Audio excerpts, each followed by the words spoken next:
Cyberpunks and retro nerds! It's my pick this evening, and I picked Half-Baked for November's Family Picks. What kind of family you grew up in? Family comedy pick, right? Comedy.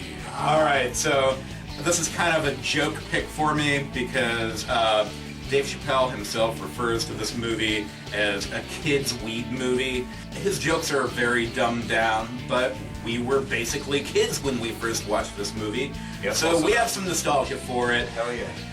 And I still love this movie. It's fun. I thought it was a good pick because of Dave Chappelle's recent controversies. So we'll get to talk about that. Maybe. And I don't know, if you guys don't have anything to say about it, we'll go right into the trailer. Peep shit! He's smooth. I'm sexy. People like me. He's stylish. He's shameless. Well, you know, I'd be from Jamaica, man. What part of Jamaica? Right near the beach. Boy! And now, you can catch the world's funniest man on the way up. It's really trippy. Universal Home Entertainment presents Dave Chappelle. Help! The fully baked special edition of Abracadabra. Half-Baked. With all new hilarious bonus features, new deleted scenes, and an alternate ending. It's just whack! Red team go! Red team go! Half-Baked. You're hungry, aren't you? Now available on DVD. Lot of mercy. Alrighty, y'all, we're back from watching Half-Baked.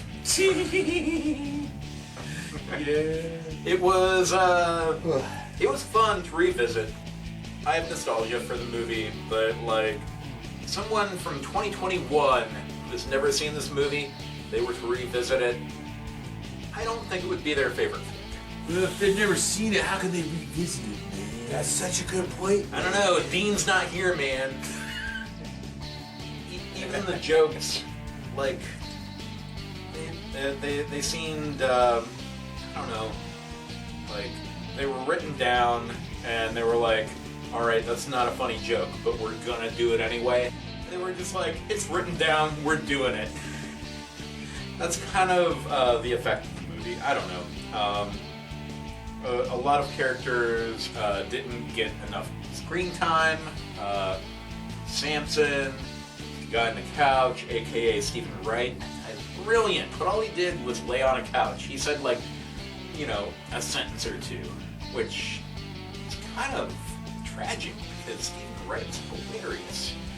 I don't know. I just feel like it falls short compared to other stoner comedies that were prolific. I mean, before this movie, my parents let me and my brother watch Cheech and Chong films. Smoke.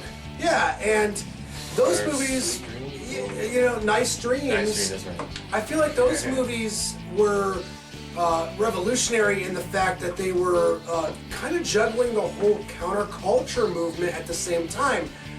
This movie right here, I don't know if it really, you know, injects anything as prolific as the counterculture movement.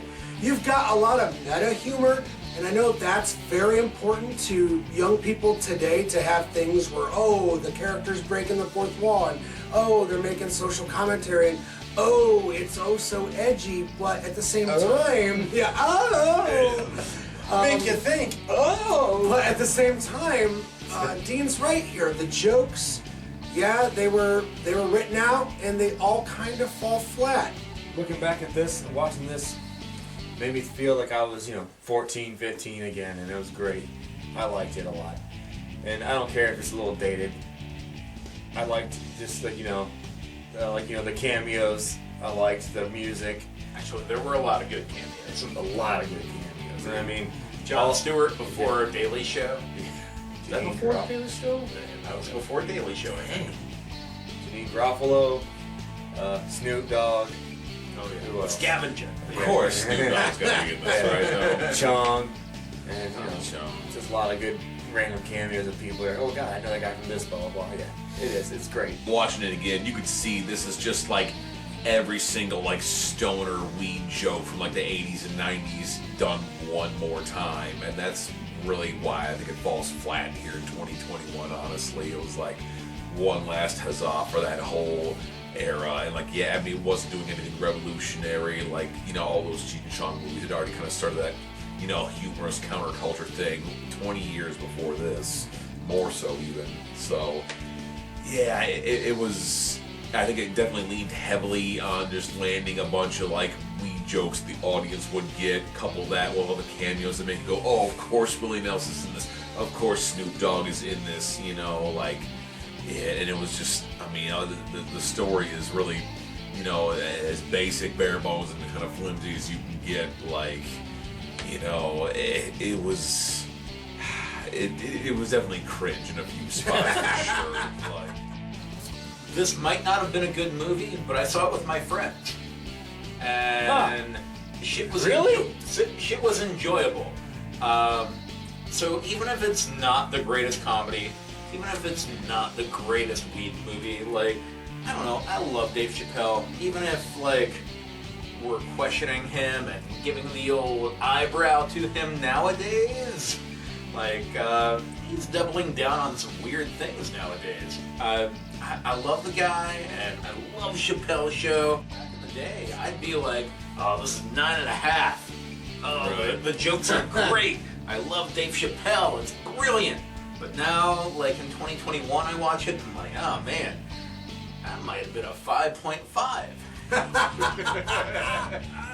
So if I was giving Cheech and Chong's Up in Smoke like a 9 or a 10 out of 10 stars, this I would have to give a flat 6. In 2021, it just gets a flat 6. Yeah, there's a lot of cameos.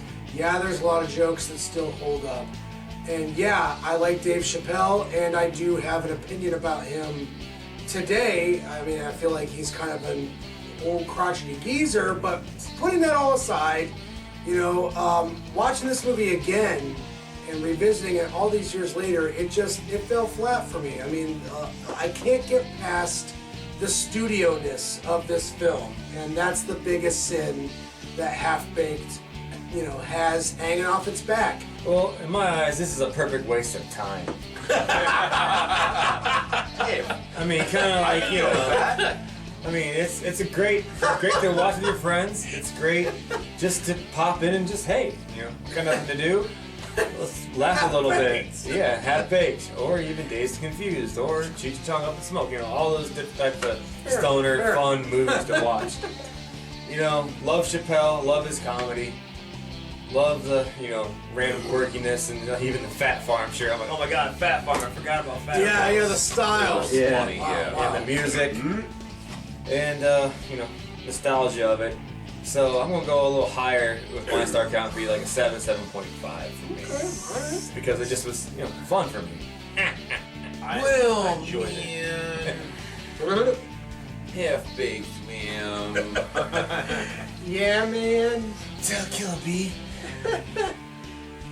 I mean, Dean's right, man. We loved this movie so much back in the day. You know, this was just one of those ultimate movies, man. It got us, man. It gets us. We're just off the charts with this movie, right? And I mean, yeah, it got me then, but it doesn't really get me now. You know, honesty.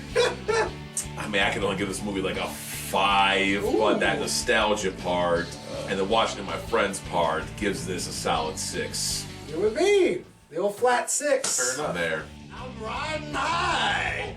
I'm beer. I hope I've been informative, motherfuckers. Until the next time, tune in to Neon Trash.